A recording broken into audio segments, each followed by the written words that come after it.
সাতক্ষীরার একটা প্রোগ্রাম শেষ করলাম। শেষ করার সঙ্গে সঙ্গেই টোটাল সাতক্ষীরার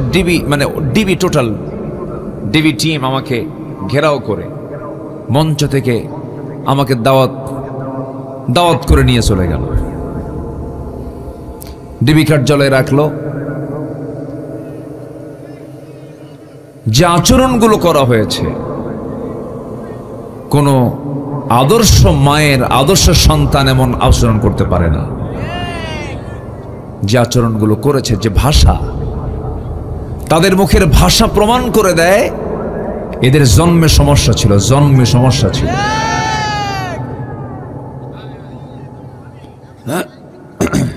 এটা কি? ও ড্রোন। জি, পাখির চোখে আমাকে আপনাকে দেখাচ্ছে। পাখি কেমন করে দেখে, সে ওড়ে আমাদেরকে দেখাচ্ছে, যেন আলোচনাটার সৌন্দর্য যেন ডিসপ্লে যেন ভালো হয়। ভালো সাউন্ড ছাড়া হয় না, সাউন্ড ছাড়া পাখা ছাড়া হয় না তো, তাই না? একটা আওয়াজ হয়, এই আওয়াজে আলোচনার মনোযোগিতা একটু হলেও বিঘ্ন হয়। যাই হোক, হয়ে গেলে এটাকে ক্লোজ করে ফেলুন। আমার দিকে তাকান। সেই সিচুয়েশন কিন্তু এখন নাই। এখন আমরা মুক্ত মনে, মুক্ত জমিনে বসে কোরআনের কথাগুলো বলতে পারছি এবং শুনতে পারছি। কত কোরআনের শ্রোতা মাহফিলের ওয়াজ শুনতে গিয়ে ফেরার পথে অ্যারেস্ট হয়েছে। আছেন এরকম রেকর্ড? আছে না নাই বলেন তো? বিগত সময় 16 বছর এমন সময় চলে গেছে, রাস্তার ফকির পর্যন্ত ধরে নিয়ে তারা মামলা দিছে। রাস্তার ফকিররা পর্যন্ত নিরাপত্তা পায়নি। সম্মানিত বন্ধুগণ, যারা এই অপকর্মের সঙ্গে জড়িত ছিল তারা কিন্তু একটাও এখন দেশে নাই। সব এখন বিভিন্ন জায়গায় পালায় আছে। যিনি মূল, যিনি প্রধান, তিনি তো মাঝে মাঝেই বলতেন, এটা আমার দেশ, আমার বাপ স্বাধীন করছে। বলতেন, এরকম বলতেন না? ওনার কথা আর ভাব আর মুখের ভেস্কি কাটা দেখে মনে হতো এই দেশ আমাদের কারোই না, পৈতৃক সম্পত্তি। সম্মানিত ভাইয়েরা, অহংকার টিকে না। অহংকারকে মাটির সঙ্গে মিশিয়ে দেন, তিনি আমার কে। আসতে বলবেন না, তিনি আমার কে। যত বিনয়ী হবেন আপনার সম্মান তত বাড়বে। যখনই আপনি অহংকারী হবেন, ভাবতে হবে আপনার ধ্বংস খুবই নিকটে। ক্ষমতার মসনদে বসে ধরাকে সরাজ্ঞান করেছেন, অনেক অহমিকে দেখিয়েছেন, কিন্তু অহংকারকে চূর্ণ করে দিয়েছেন, তিনি আমার কে। ফেরাউনকে শেষ করেছিলেন কে? নমরুদকে খতম করেছিলেন কে? নমরুদকে বিদায় করার জন্য আল্লাহ কি পাঠাইছিলেন? কি মশা বলেন? ন্যাংরা না, ন্যাংরা তো পা অচল হলে। এই মশাটা হলো অটিস্টিক মশা, প্রতিবন্ধী, চোখেও কম দেখত, অটিস্টিক। এটা লেটেস্ট কথা, এটা নাকি? আমরা জানতাম যে ন্যাংরা মশা। ন্যাংরা মানে কি? 2 পা শুধু অচল, তাছাড়া সব শক্তিশালী। কিন্তু এই মশাটা এমন মশা, অটিস্টিক, ওর কিচ্ছু ঠিক ছিল না। আল্লাহ পাক এই মশাকে সিলেকশন দিয়েছেন। মশা দুর্বল কিছু না, কিন্তু মশা খুব মজবুত জিনিস। মশার কামড়ে এখন মানুষ মরে না? কি মশা? Dengue, Aedes.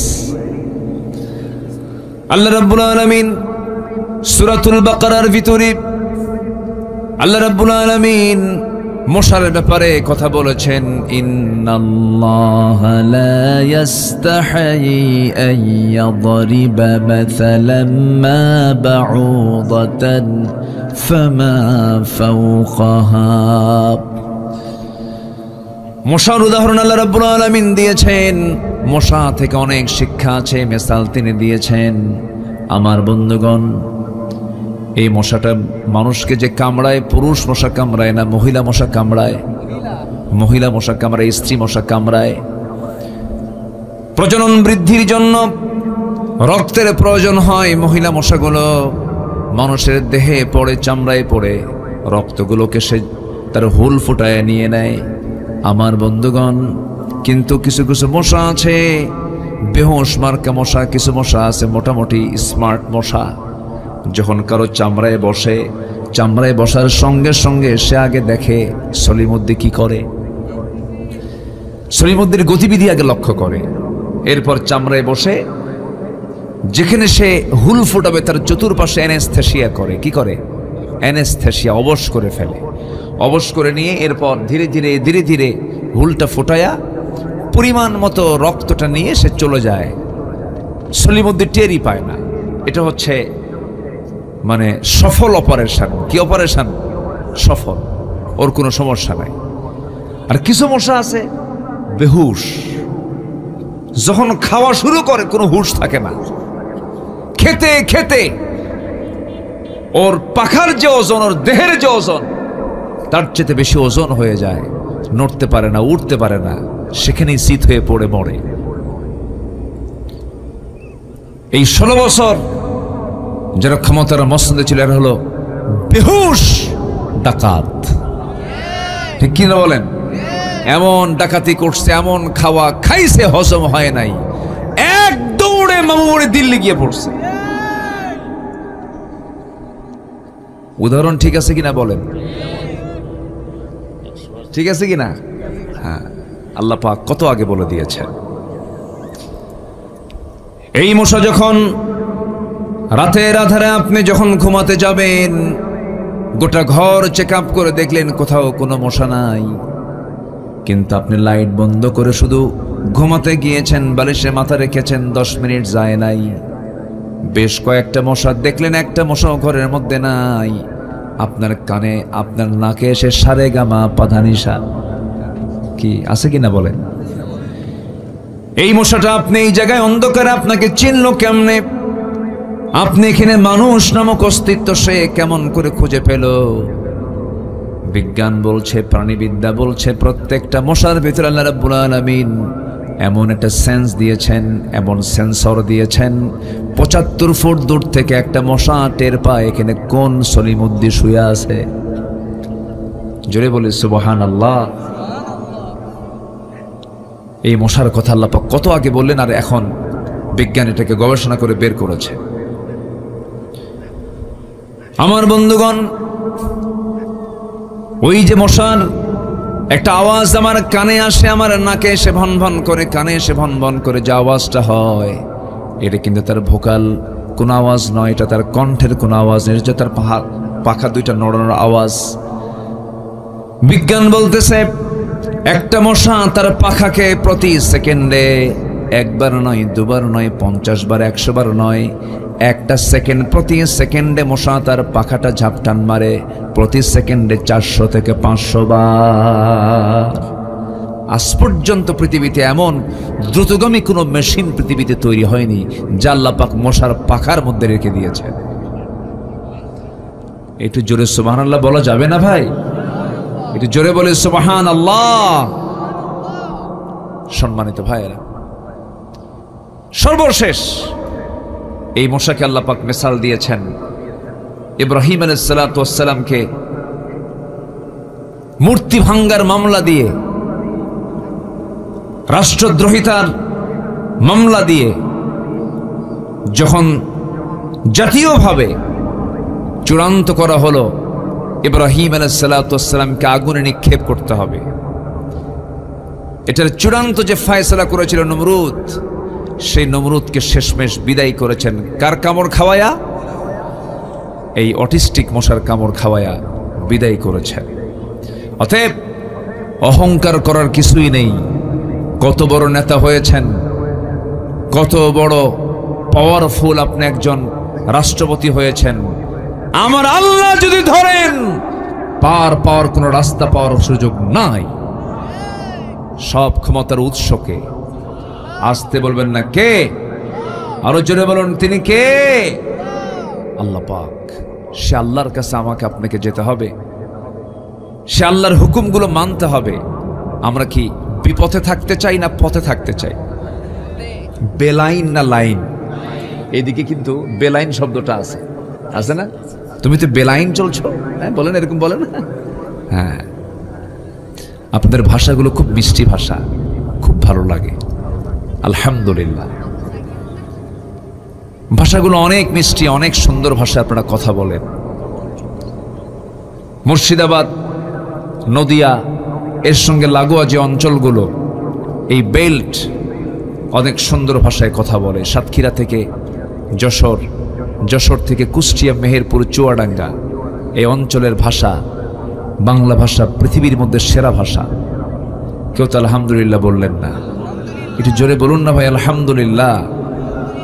আপনাদের ভাষার মধ্যে কিছু আবার গহনা আছে, যেরকম মেয়েদের কি পড়লে বেশি মানায়, গহনা পড়লে মানায়।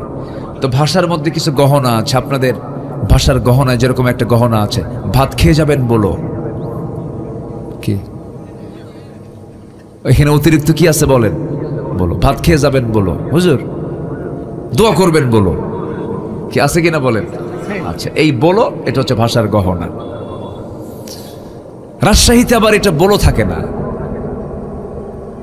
কোথায় যাচ্ছ গো? ওখানে ভাষার গহনা হলো গো। কি বলেন? কি গো। গতকালকে আমার মাহফিল ছিল রংপুর অঞ্চলে, দিনাজপুর, ওইদিকে ওদের ভাষার গহনা হলো বাহে। কি বলেন তো? বাহে। ভাত খাইছো বাহে? বাহে শব্দ ওদের ভাষার গহনা। তাহলে সাতক্ষীরাতে বলো, তারপরে রাজশাহীতে গো, রংপুরে বাহে। নোয়াখালীতে ভাষার গহনা হলো হুজুর দোয়া করবেন কেন, ভাত খাবেন কেন। তাহলে ওদের ভাষা কি বলেন তো? ভাষার গহনা কি? কেন। লক্ষ্মীপুরে যাবেন, ওদের ভাষার গহনা হলো হুজুর দোয়া করবেন যে, ভাত খাবেন যে। যাচ্ছেন কোথায়? যে যে লক্ষ্মীপুরে যে, সাতক্ষীরাতে বলো, নোয়াখালীতে কেন, রাজশাহীতে গো, রংপুরে কি বাহে। এগুলোকে সেট আপ করে দিয়েছেন তিনি আমার কে? আসতে বলেন তিনি আমার কে? আল্লাহ তাআলা। ভাষা, কত ভাষা। এই সাতক্ষীরার শ্যামনগরের সঙ্গে কি এলাকার ভাষার মিল আছে? একটু কম বেশি আছে, কিন্তু আছে কিনা বলেন? কম বেশি আছে। যশোরের দিকে যাবেন, ভাষা আরেক রকম পাবেন, একটু কম বেশি আছে। আল্লাহ পাক এগুলোকে দিয়েছেন, বিভিন্ন কারণে দিয়েছেন। কুষ্টিয়ার মানুষ সেখানে এসে মাস্তানি করবে, ওর ভাষাই ধরা খাবে যে ও কোন এলাকার মাল, ঠিক কিনা বলেন? ভাষাই ধরা খেয়ে যায়। কিন্তু গোটা দুনিয়ার মানুষ যখন নামাজে দাঁড়িয়ে যায়, আযান দিতে নিয়ে দাঁড়িয়ে যায়, সেই সময় সবার ভাষা একরকম হয়ে যায়। সবাই বলুন আলহামদুলিল্লাহি রাব্বিল আলামিন। সবাই বলুন আলহামদুলিল্লাহি রাব্বিল আলামিন আর রহমানির রহিম مالك يوم الدين إياك نعبد وإياك نستعين اهدنا الصراط المستقيم صراط الذين أنعمت عليهم غير المغضوب عليهم ولا الضالين। জোরে বলেন, আরো জোরে বলুন আমিন। মক্কার ইমাম কোন সূরা দিয়ে শুরু করে? বলেন বলেন বলেন। ঢাকার ইমাম কোন সূরা দিয়ে পড়ে? সাতক্ষীরার ইমাম কোন সূরা দিয়ে পড়ে? ভারতের ইমাম কোন সূরা দিয়ে পড়ে? সূরাতুল ফাতিহা পড়ে। গোটা পৃথিবীর মুয়াজ্জিন একই আযান দেয়। দেশের হাজি গেছে হজ করতে মক্কায়, কোথাও বাংলা পায় না, সব জায়গায় শুধু আরবি আরবি, কিছুই বোঝে না। 1.5 মাস মক্কা মদিনা ঘুরে দেশে ফিরছে। ফেরার পরে বন্ধু যখন জিজ্ঞাসা করেছে, বন্ধু হজ কেমন করলা বলো? বন্ধু এমন দেশে গেছিলাম, বাজারের সমস্যা, মার্কেটিং এর সমস্যা, কোথাও নিজের মন মতো করে কথা বলতে পারি না, সব জায়গায় শুধু আরবি চলে।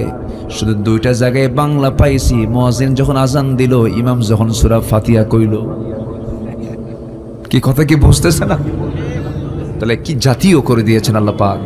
গোটা পৃথিবীর মানুষ কোরআন দিয়ে, কি বলেন, গোটা পৃথিবীর মানুষ কোরআন দিয়ে দুই না এক? বলেন, দুই না এক? মতনৈক্য না মতৈক্য? মতৈক্যে চলে আসছে। সবই তো ঠিক ছিল, শুধু একটু গর্জে ওঠা দরকার ছিল, একটু গর্জে ওঠা দরকার। ৭১ জেগেছিল আমার বাপদাদারা, দেশকে স্বাধীন করেছেন। ২৪ জেগেছিল আমার সন্তানেরা, ফ্যাসিস্টকে উৎখাত করেছে। আর একবার জাগতে হবে কোরআনকে তার রাষ্ট্রীয় পর্যায়ে পৌঁছে দেবার জন্য। আর একবার রক্ত ঝরাতে হবে বুকের তাজা প্রাণ। সবাইকে রাজি আছো মুসলমান? রাজি আছো কারা কারা? হাত উঁচু করে দেখাও মুসলমান। কেউ তো স্লোগান দেন না।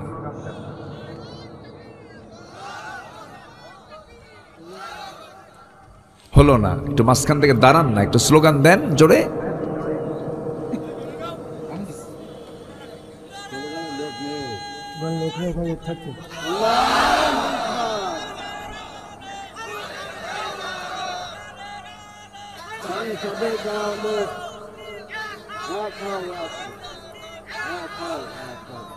আল্লাহ কবুল করুন, জোরে বলি আমিন।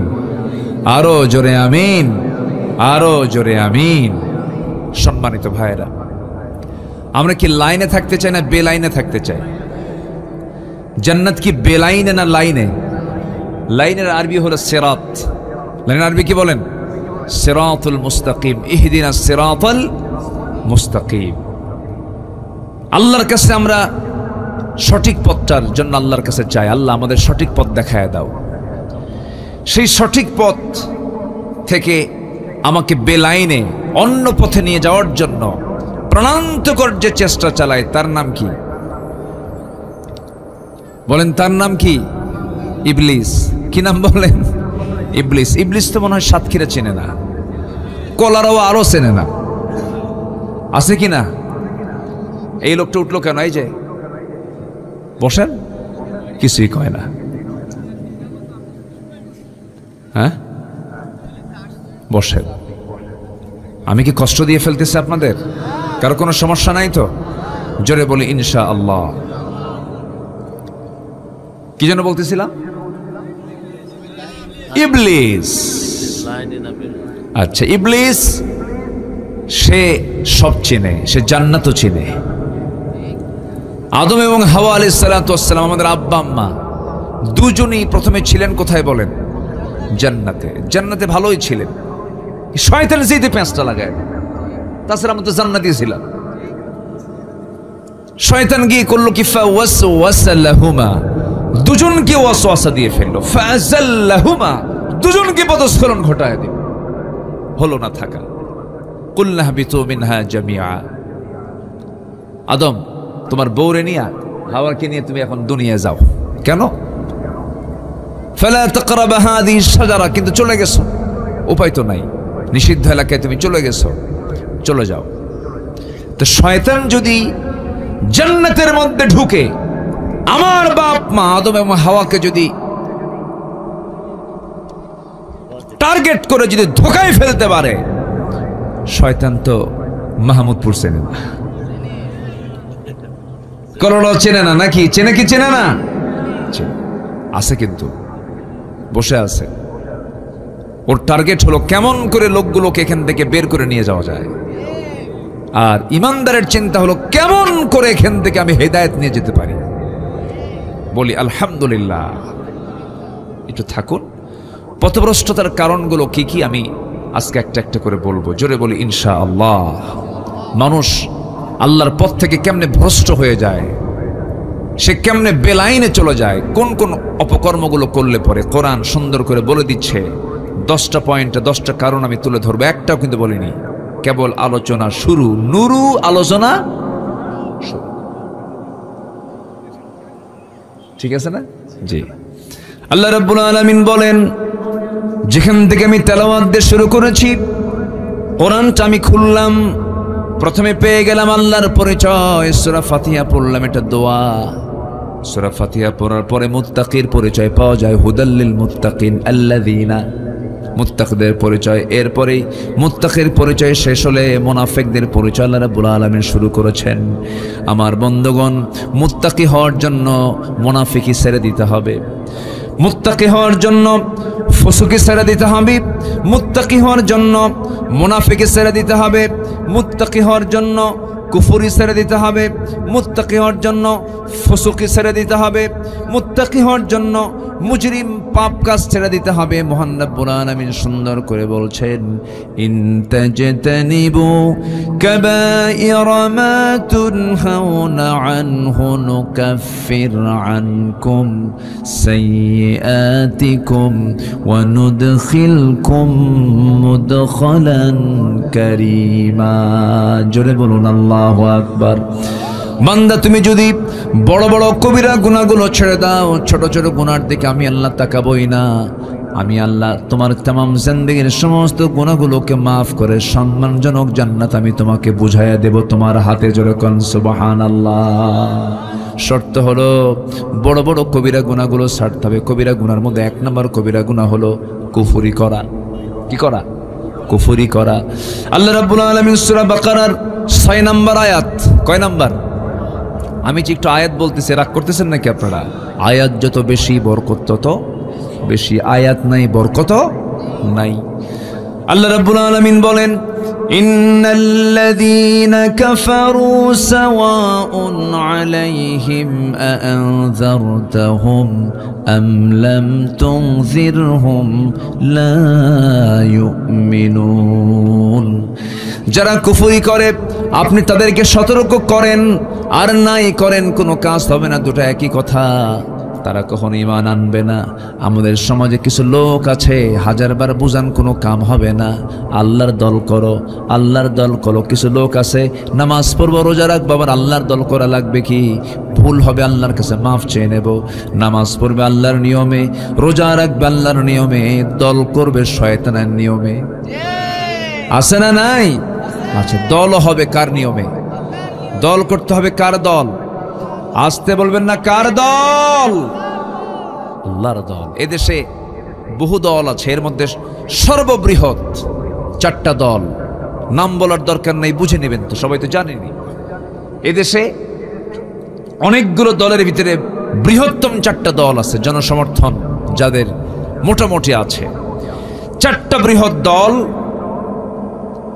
এই 4টা বৃহৎ দলের মধ্যে আবার কিছু ইসলামী দল আছে, আবার কিছু আছে অন ইসলামী দল। আছে না নাই বলেন তো? আছে। যে দলটা স্বীকার করে ফেলে যে আমরা ইসলামী দল না, নন ইসলামিক পার্টি, অন ইসলামী দল। আর কিছু দল তারা বলে না, আমরা ইসলামী দল, আমরা ইসলামকে প্রতিষ্ঠা করতে চাই। আছে না নাই বলেন? আচ্ছা, তো আমি মুসলমান হিসাবে আমার কি ইসলামী দল করা দরকার না অন ইসলামী দল করা দরকার? বলেন বলেন বলেন। আগে প্রথম প্রশ্ন করি, দলটা করা কি? অনেকে চুপচাপ আছেন, কিচ্ছু বলতেছে না। হুজুর বলে কোন বেকা দেয় পড়বো, দল তো করি না। দল যে করেন না এটাও বিপদ, দল না করলেও বিপদ। কিন্তু যে বলে আমি নিরপেক্ষ, আমার কোনো দল নাই, ওটা সবচাইতে বড় শয়তান। ওটা যে বলে আমি নিরপেক্ষ, আমার কোনো দল নাই, ওর দল হলো শয়তান। আমার কথা কি বুঝতেছেন ভাইরা? স্বামী স্ত্রী দুটা, একটা স্বামী একটা স্ত্রী, একটা পুরুষ আর একটা কি মহিলা।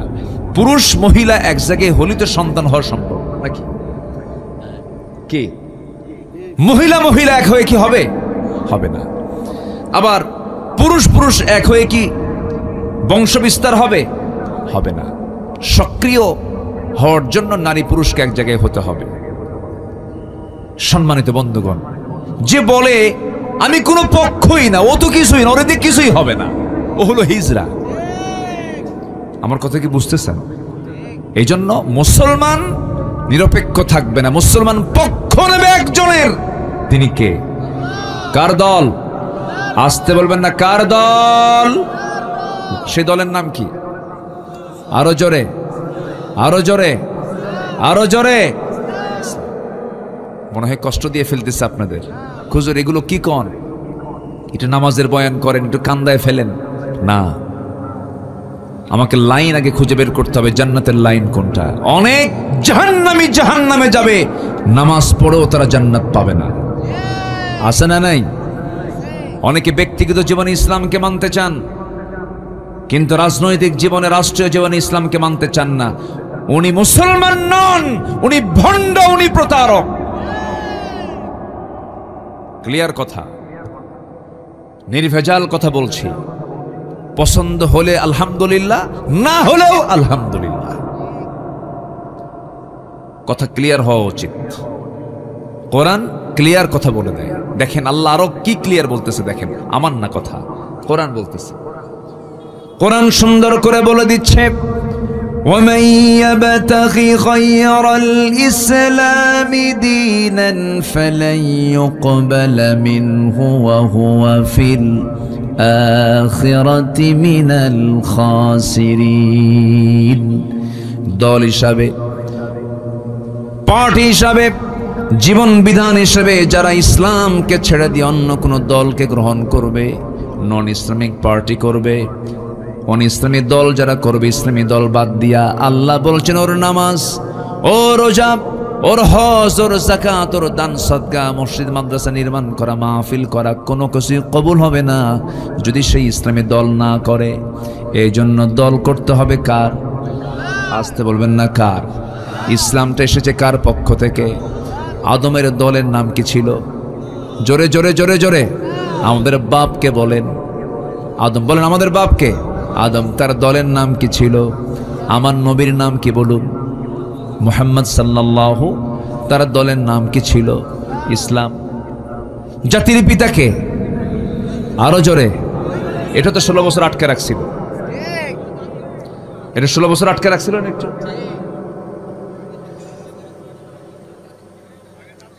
এই 16 বছর আটকে রাখছিল।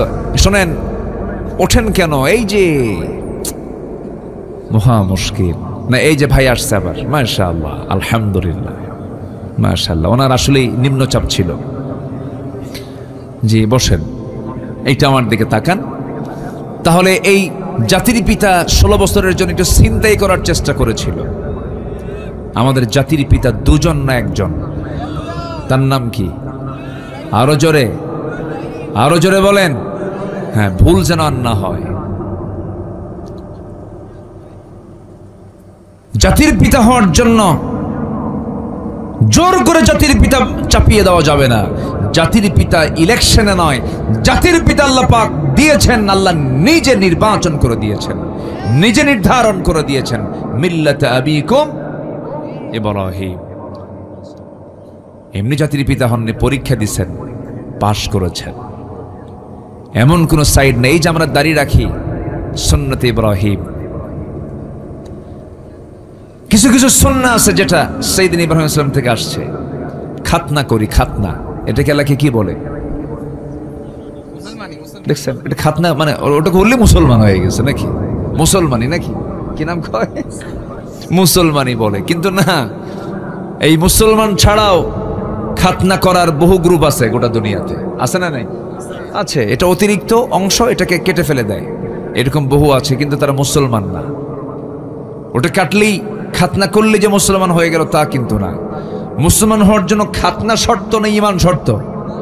কি শর্ত বলেন? ঈমান শর্ত। ইব্রাহিম আলাইহিস সালামের বয়স যখন 80 বছর হলো, কত বছর বলেন? 80 বছর। 80 বছরে কি ইয়াং না বুড়া মানুষ? বুড়া মানুষ। ওই সময় তার একটা কাজ বাদ ছিল। বলা হলো, ইব্রাহিম, তোমার এই খাতনা করা বাদ আছে, তোমাকে খাতনা করতে হবে, তাই না? কত বছর বলেন? কত বছর বলেন? 80 বছর। আমার বন্ধুগণ, আল্লাহ পাক তাকে জাতির পিতা হিসেবে সিলেকশন দিয়েছেন, এই জন্য তাকে দিয়ে অনেক কিছু কাজ করিয়ে নিয়েছেন।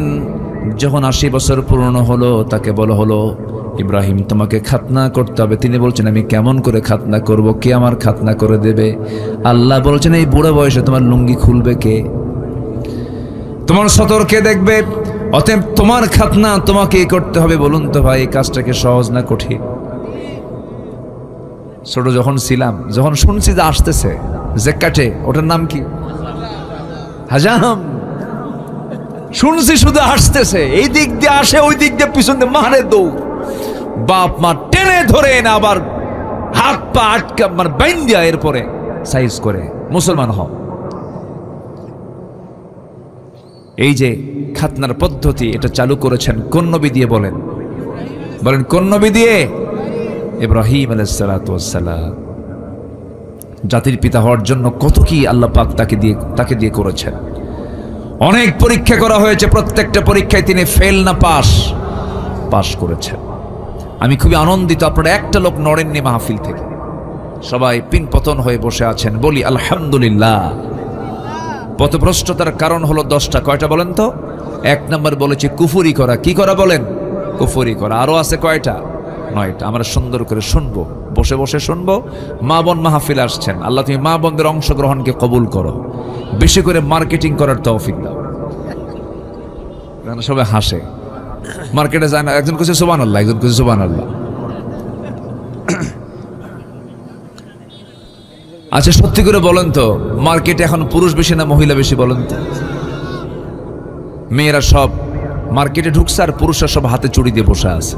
যাও, গো টু মার্কেট। হ্যাঁ হ্যাঁ, না গেলে পছন্দ হয় না। স্বামীকে এক ধমক দিয়ে কাজ করে থুয়ে দেয়। তুমি কি মার্কেট বুঝো কিছু? তুমি তো সংসারে আগুন ধরায় দিছো, মার্কেট বুঝো তুমি? এক ধমকে বাড়িতে কাজ করে রেখে বলে বাচ্চা তুমিই দেখো, বাচ্চার বয়স 1.5 বছর, তুমি দুধ খাওয়াও। ফিডার একখানা হাতের মধ্যে দিয়া ঢং ঢং করে মাথার চুল আঁচড়ানো, চুল ছেড়ে দিয়া, মাথায় কাপড় নাই, ওড়না নাই, 3 পিস পরে, হাই হিল লাগাইয়া, পাশে একখান ভ্যানিটি একখান ব্যাগ নিয়া, ঠোঁটে লাল লিপস্টিক লাগাইয়া, কপালে একখান টিপ লাগাইয়া, আশকারা মাস্কারা, যুবকের তো কাম সারা, একটা ঝাঁঝালো সেন্ট লাগাইয়া চললো মার্কেট। কলারোয়ার মার্কেটে ঢুকে পড়লো। কাপড় কিনতে হবে, একদম শাড়ির দোকানের সামনে গিয়ে বসে ঠ্যাঙের উপরে ঠ্যাং তুলে দিয়ে দোকানদারকে লক্ষ্য করে বলে, ভাইয়া একটা শাড়ি দেখানো যাবে কি? দোকানদারও কম না, দোকানদার সঙ্গে সঙ্গে একখান শাড়ি বের করে নিজের দেহের সঙ্গে লটকায় দিয়ে বলে, আপা এই শাড়ি কিন্তু আপনাকে দারুণ মানাবে। ওটা আরেক বদমাইশ আছে না নাই? এই নোংরামি ইমানদার করতে পারে না, এই পর্দাহীনতা ইমানদার নারী করতে পারে না। আমার মা, আপনার কথারও পর্দা আছে, দেহ তো দূরেই থাকলো, আপনার কথার যে সৌন্দর্য, এটাও পর পুরুষকে দেখানো যাবে। আসতে বলুন, দেখানো যাবে। وقل قولا معروفا فيطمع الذين في قلبه مرض। যাদের অন্তরে রোগ আছে, কথা শুনলেও ওর মধ্যে ইশক জাগে। এটা ভাবতে হবে, ঠিক আছে না? যখন কোনো পুরুষ আপনাকে বলবে আপনার কথা তো খুব সুন্দর, তখন ভাবতে হবে আপনার কথার বিকৃতি আনতে হবে, আপনার কথার সৌন্দর্য রক্ষা করা যাবে না। যত সুন্দর করে কথা বলবে নারী, কার সাথে? পরপুরুষের সাথে। কার সাথে? স্বামীর সাথে। বিয়ে করছো? বিয়ে করেই নেই, তাহলে ও বুঝবে কি?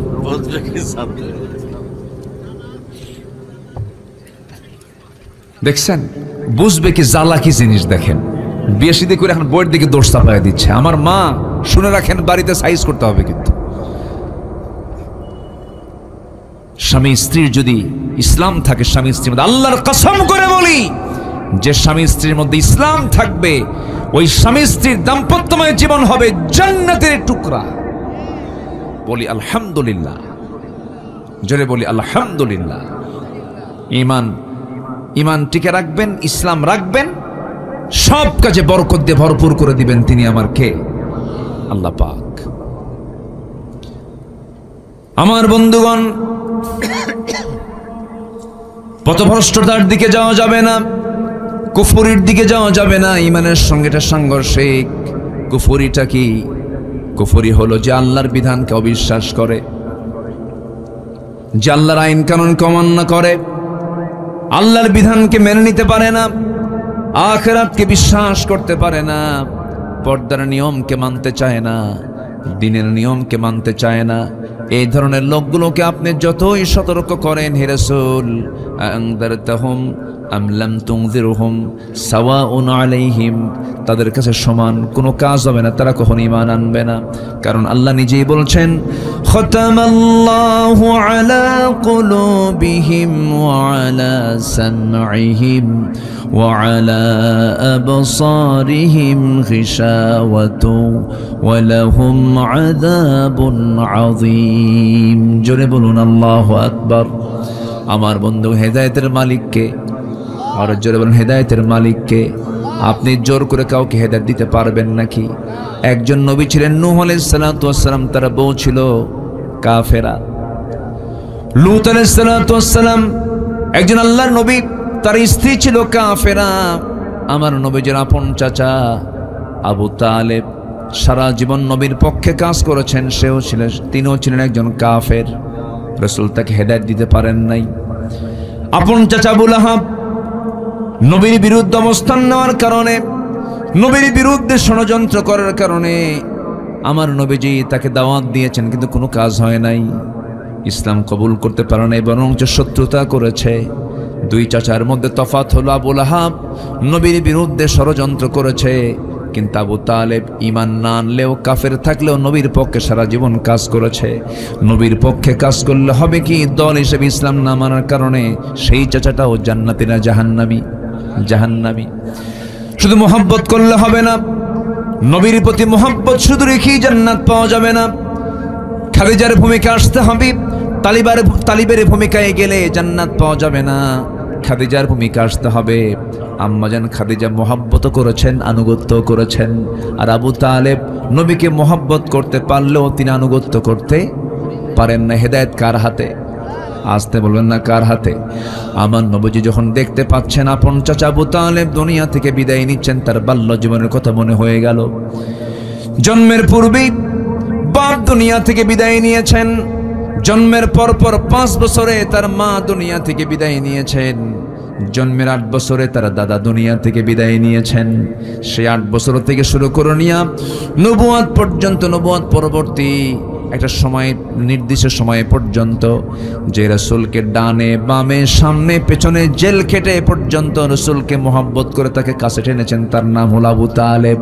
মোহাব্বত ছিল কিন্তু ঈমান, আসতে বলেন ঈমান ছিল না। মোহাব্বত আছে, ঈমান নাই, কাজ হবে না। ঈমানটা থাকতে হবে তার সবার আগে। কিন্তু আপনি তো হেদায়েত দিতে পারবেন না।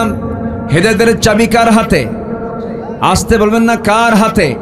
আমার নবীর হাতে যদি হেদায়েতের চাবি থাকতো, রাসূল তাকে কালেমা পড়ায়া দিতে পারতেন, হেদায়েত দিতে পারতেন। আমার নবীজি তাকে জোরাজোরি কখনো করেন নাই, কারণ আবু তালেব সচেতন মানুষ ছিলেন। তিনি জানতেন মুহাম্মদ আল্লাহর নবী।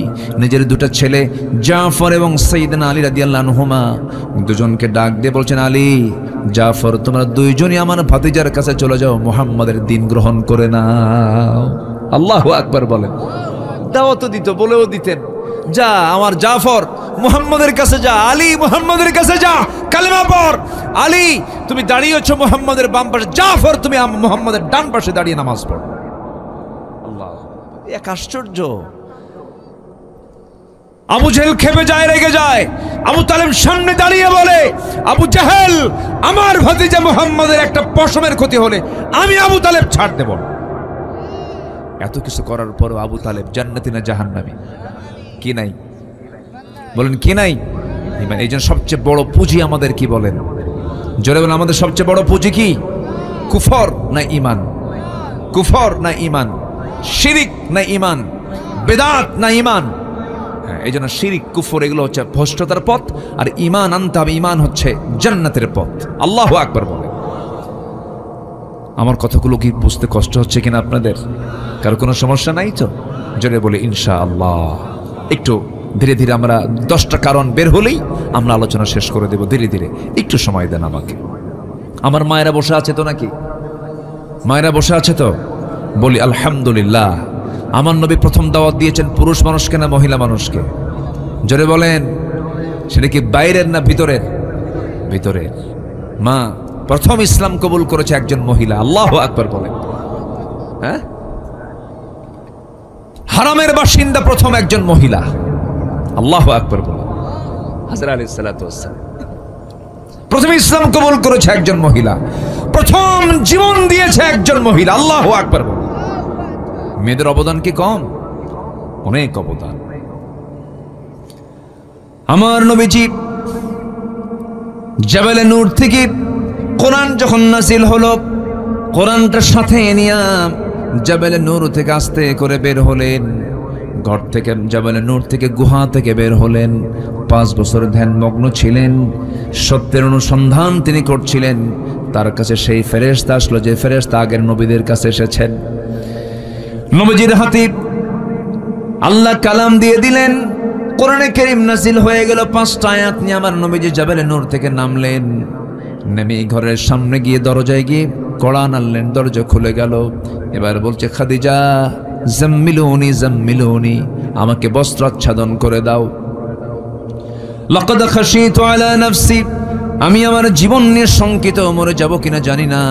তবে খাদিজা, আমি তোমাকে আজকে নতুন একটা পরিচয় আমার দেব। আমার পরিচয় তুমি সবসময় জানতো, আমি তোমার স্বামী হই, তুমি আমার বউ হও, তুমি আমার স্ত্রী, আমি তোমার স্বামী, এতটুকুই পরিচয় আমাদের। কিন্তু আজকে নতুন একটা পরিচয় দিতে চাই। কি পরিচয় আমার স্বামী? বলুন। আমি হলাম আখির জামানার পয়গম্বর মুহাম্মদ সাল্লাল্লাহু আলাইহি ওয়াসাল্লাম। আল্লাহ আমার কাছে কোরআন নাজিল করা শুরু করেছেন। আমি আল্লাহর নবী। খাদিজা, তোমার বিশ্বাস হয় নাকি? আম্মাজান খাদিজা চোখের পানি আটকাতে পারছেন না, তিনি কেঁদে ফেলে বলছেন, আল্লাহর কসম করে বলি, 15টা বছর ধরে যার সঙ্গে দাম্পত্যময় জীবন চালালাম, যার মুখ থেকে একটা লাইন বাজে কথা বলতে শুনলাম না, যিনি কোনোদিন মিথ্যা কথা বললেন না, যিনি কখনো অযাচিত কোনো আচরণ করলেন না, যিনি উগ্র স্বভাবের নন, যিনি এত সুন্দর মার্জিত মানুষ, যার মুখে একটা মিথ্যার ছোঁয়া কোনোদিন পাই নাই, সততায় ভরা, নিষ্ঠায় ভরা মানুষ, আপনি যে আল্লাহর নবী হবেন আমি খাদিজাতে বিন্দু পরিমাণ কোনো সন্দেহ রাখি না। সবাইকে সাইজ করা যায়, বউকে সাইজ করা কিন্তু এত সস্তা না। আপনি আজকে একটা নতুন যা পরিচয় দেন না কেন, বলবে তুমি কয় নাম্বার কোন জাতের লোক আমার জানা আছে। কি কথা বোঝেন না? স্ত্রীর কাছে সার্টিফিকেট পাওয়া কিন্তু এত সহজ না। হুজুর হুজুর মানুষ ঠিকই করে, হুজুর আমি আপনার খুব ভক্ত, কিন্তু বউয়ের কাছে হুজুর হওয়া খুব কঠিন। বউ জানে আপনি কয় নাম্বার হুজুর। এই জন্য সবার আগে ভালো হতে হবে দূরের লোকের কাছে না কাছের লোকের কাছে? কাছের লোকের কাছে। আপনি কতটুকু মেজাজওয়ালা দূরের লোক বুঝবে না। আপনি কত বড় বদ মেজাজি সবচেয়ে বেশি জানবে কে? বলেন, কে জানবে? নিজের স্ত্রী। ও আপনার ভিতরটাও জানে, ও আপনার বাইরেরটাও জানে। আমার নবীজি 15 বছর তার সামনে এমন মডেল হয়েছিলেন, বলতে দেরি হয় নাই, নিজের বাপ দাদার ধর্ম সব মাইনাস করে তিনিও বলে ফেললেন, আশহাদু আল্লা ইলাহা ইল্লাল্লাহু ওয়াহদাহু লা শারীকা লাহু ওয়া আশহাদু আন্না মুহাম্মাদান আবদুহু ওয়া রাসূলুহু। হেদায়েতের মালিককে বলেন, আসতে বলবেন না কে? আম্মাজান খাদিজাকে একবার বললেই তিনি ইসলাম কবুল করে ফেললেন। সাইয়েদনা আলীর কাছে গেলেন, 10 বছরের ছোট্ট বাচ্চা, তার সামনে গিয়ে বলছেন, ও আলী, আমি আল্লাহর নবী, তোমার কি বিশ্বাস হয় নাকি? আলী বলছেন, কোনো টেনশন না, আমাকে পড়িয়ে দেন, লা ইলাহা ইল্লাল্লাহু মুহাম্মাদুর রাসূলুল্লাহ। 3 বছরের ছোট, 3 বছরের বড় রসুল, বাল্যদিনের বন্ধু, হিজরতের সাথী, দুঃসময়ের সাথী, আমার নবীর পরই যার স্থান, তার নাম কি বলেন? বলেন বলেন, কে? সাইয়েদনা আবু বকর রাদিয়াল্লাহু তাআলা আনহু। তার সামনে গিয়ে বলছেন, বন্ধু বন্ধু এদিকে আসো। আমি তোমাকে আজকে নতুন করে আমার একটা পরিচয় দেব। গোটা বাল্য জীবন তোমার সঙ্গে পার করলাম। বাল্য জীবনে বিড়ি খাওয়া আছে না নাই? এই আছে না? বলেন বলেন বলেন। কত দুষ্টামি, কত ফাজলামি, কত গাছের ফল চুরি করা, কি দুষ্টামি ফাজলামি আছে না? কত কি আছে। এই বাল্য জীবন যার সঙ্গে পার করেছেন সেই বাল্য বন্ধুর কাছে গিয়ে বলছেন, ও বাল্য বন্ধু আবু বকর, আজকে আমি তোমাকে নতুন একটা পরিচয় করে দেব। আমার পরিচয় হলো আমি আল্লাহর নবী। বলতে দেরি, উত্তর দিতে দেরি হলো না। হাত টাগায় দিয়ে বলছে, বন্ধু আমি তোমাকে ছোট থেকে আজ পর্যন্ত দেখলাম, তুমি যে আল্লাহর নবী হবে সব গুণ আমি তোমার মধ্যে পেয়ে গেছি। জোরে বলি সুবহানাল্লাহ, আরো জোরে বলি সুবহানাল্লাহ। নবীজি হিজরত করে এসেছেন, নবীজি মেরাজ করে এসেছেন। মেরাজ করে এসে, মক্কার ঘটনা এটা, মক্কি জিন্দেগীর ঘটনা এটা। আমার নবীজি ইসরা করেছেন, মসজিদে হারাম থেকে মসজিদ আকসা পর্যন্ত তিনি রাত্রি ভ্রমণ করেছেন। আসরা বিআবদিহি লাইলাম মিনাল মসজিদিল হারাম ইলাল মসজিদিল আকসা। এই যে ইসরা করলেন, মেরাজ করলেন, 29 সেকেন্ড সময়ের ভিতরে এই রাত্রি ভ্রমণ হয়ে গেল। জান্নাত জাহান্নাম দেখা হলো, আল্লাহর সঙ্গে দিদার হয়ে গেল। তিনি বললেন, আবু বকর, সকালবেলা হওয়ার সঙ্গে সঙ্গে বলছেন, আবু বকর আমি তো গত রাত্রে প্যালেস্টাইন গিয়েছিলাম, বাইতুল আকসা ঘুরে আসলাম, তোমার কি বিশ্বাস হয় নাকি? সঙ্গে সঙ্গে তিনি কেঁদে কেঁদে বলছেন, আমাকে এমন করে প্রশ্ন করছেন কেন বন্ধু? সাদ্দাকতা ইয়া রাসূলুল্লাহ, আপনি সত্যি সত্যি মেরাজ করেছেন, আমি আবু বকর এটাকে সত্যতা করে দিলাম। জোরে কোন সুবহানাল্লাহ। আমার নবীজি বলছেন, আবু বকর আজকের থেকে তুমি শুধু আবু বকর নও, আজকের থেকে তোমার নাম হলো সিদ্দিক। জোরে কোন আল্লাহু আকবার। শুধু সত্যবাদী নয়, তুমি মহা সত্যবাদী। কি অবিচল বিশ্বাস, কি অবিচল আস্থা ছিল, এটার নাম হলো ঈমান। এটার নাম কি? ঈমান।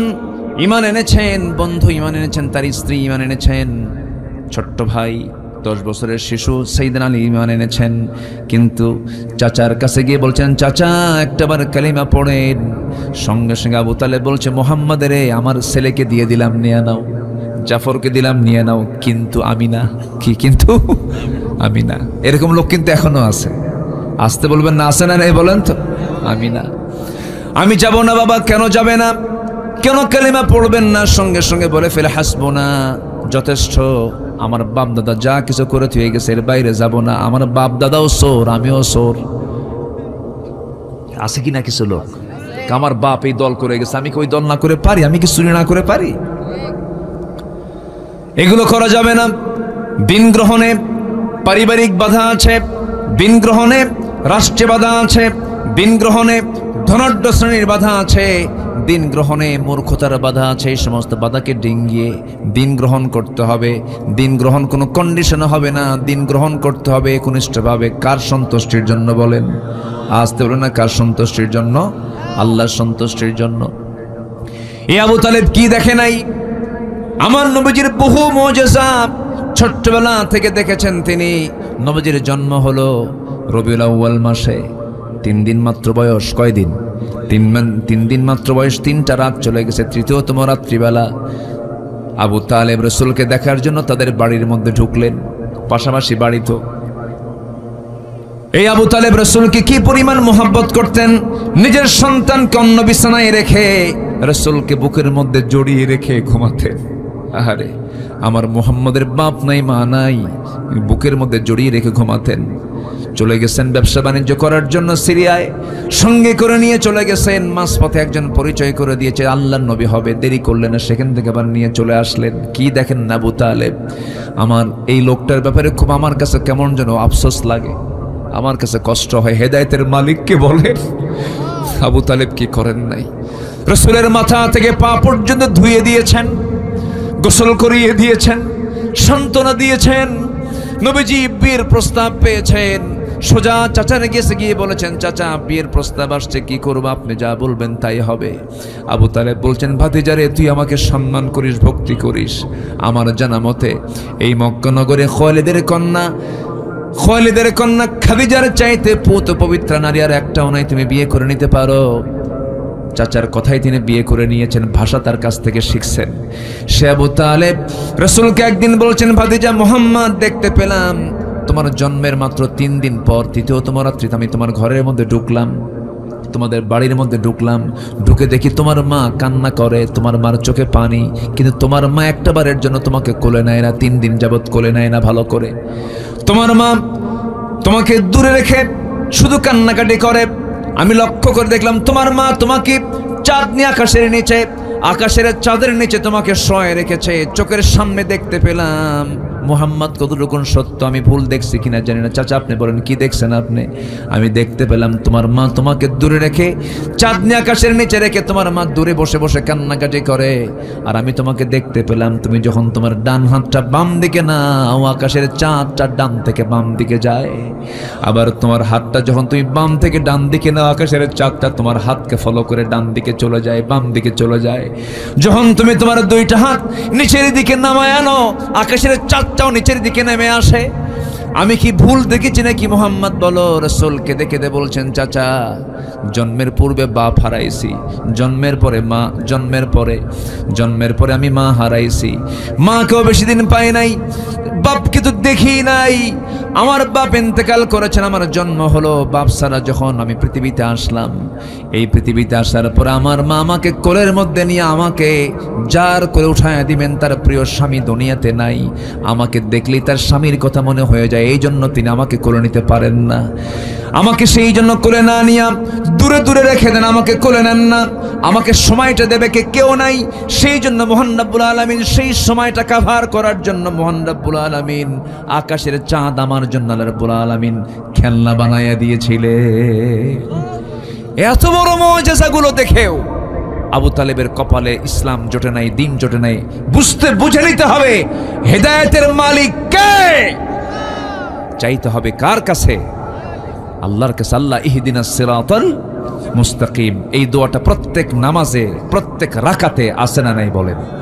ইয়্যাকা না'বুদু ওয়া ইয়্যাকা নাস্তাঈন ইহদিনাস সিরাতাল মুস্তাকিম। আমরা হেদায়েত চাইবো কার কাছে? নামাজ পড়বেন তো সবাই? কয় ওয়াক্ত নামাজ বলেন? কয় ওয়াক্ত নামাজ? একা না জামাতে? বুঝে না বুঝে? জেনে না জেনে? সময় না অসময়ে?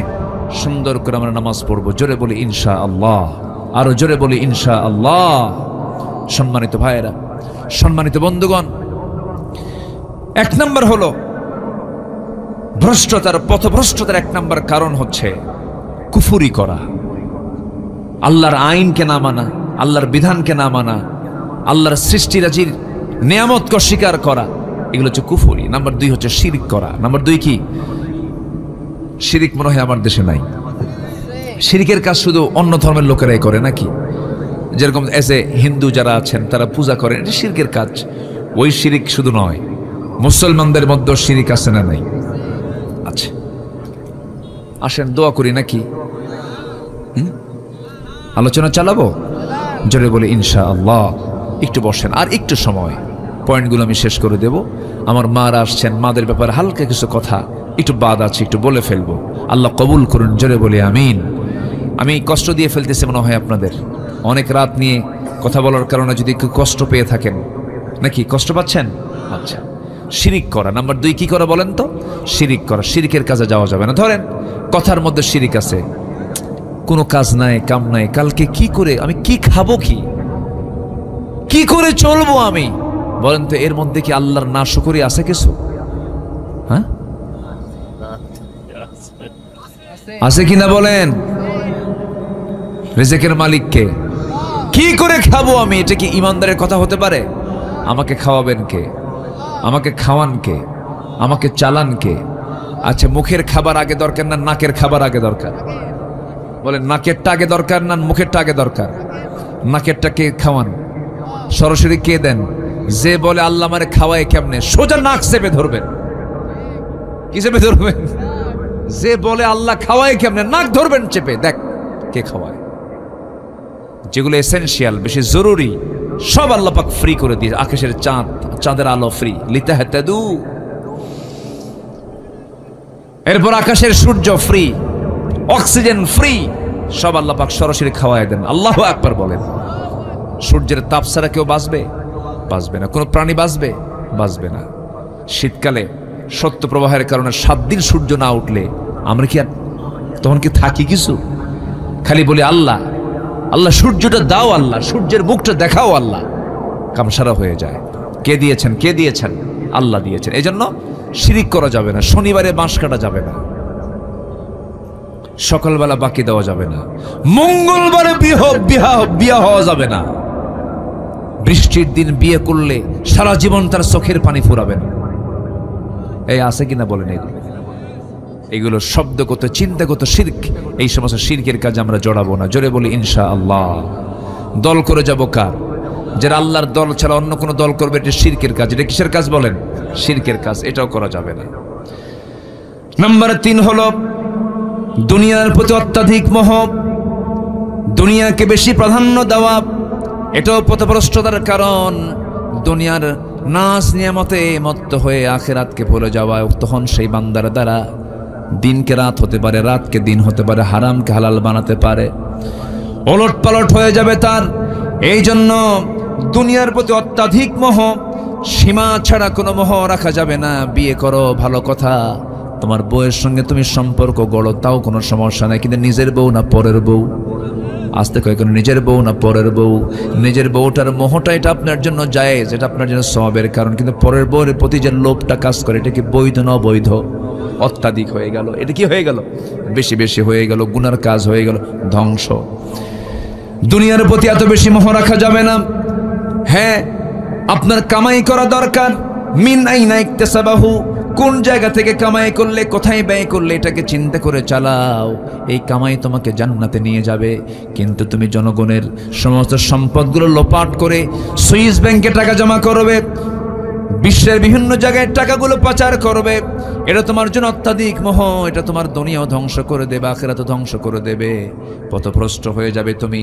আল্লাহ রাব্বুল আলামিন সুন্দর করে বলছেন বান্দারে, উলাইকাল্লাযীনা ইশতারাফুল হায়াতাদ দুনিয়া বিল আখিরাহ ফালা ইউখাফফাফু আনহুমুল আযাবু ওয়ালা হুম ইউনসারুন। জোরে বলুন আল্লাহু আকবার।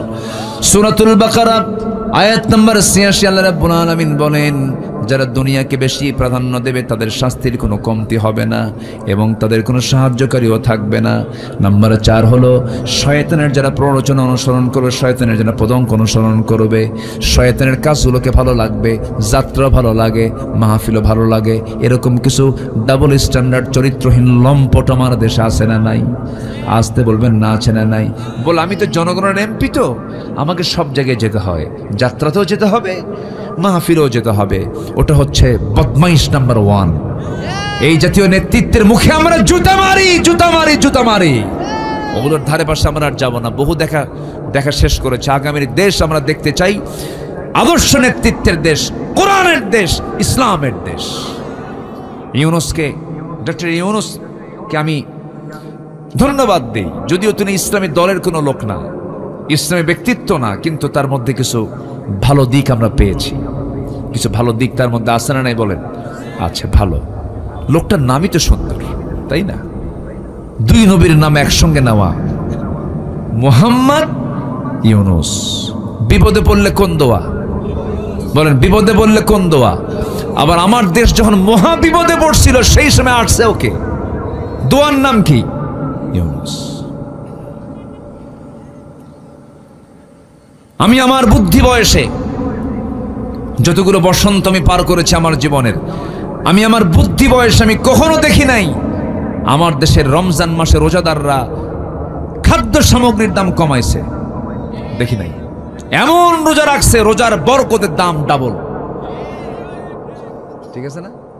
কিন্তু দাম কমছে কোন বছর? এই দোয়া ইউনূসের বছর। কি ঠিক আছে না?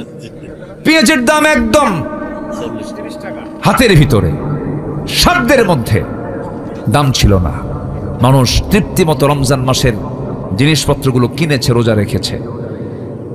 রমজান মাসে জিনিসপত্রের দাম কমানো ভালো। এই রমজান মাসে সমস্ত খাদ্য সামগ্রী একদম স্বাভাবিক ছিল। গতকালকে দিনাজপুরে আমার মাহফিল ছিল, দেখি যে আলু বিক্রি করতেছে। ওই এলাকাতে আলু হয়, আলুর কেজি মাত্র 9 টাকা। কয় টাকা কেজি? 7 টাকা, 9 টাকা কেজি হলো দিনাজপুরে, যে কালকে দেখে আসলাম। তো এই যে একটা খাদ্য সামগ্রীর মানুষের আয় এবং ব্যয়ের যে লেভেল একটু হলেও সমতা হয়েছে। কেন জানেন?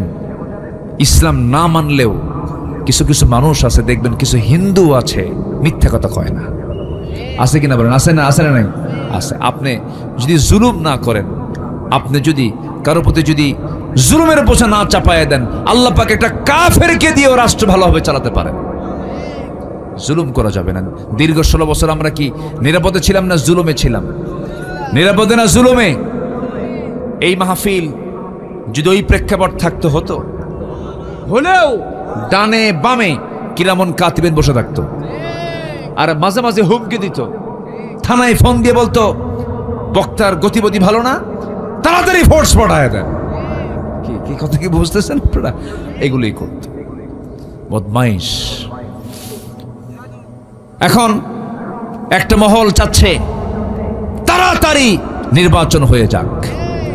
আমাদের দাবি হচ্ছে প্রতিটি হত্যার বিচার বাংলার মাটিতে আগে হতে হবে। ঠিক কিনা বলেন? এই প্রেক্ষাপটে যাদের রক্ত ঝরেছে সেই রক্তের সঙ্গে বেঈমানি আমরা করতে পারবো না। সস্তা সস্তা ক্ষমতা পেতে চাও না, আমরা এটা হতে দেব না। চাঁদাবাজি শেষ হয়নি, চাঁদাবাজি এখনো আছে।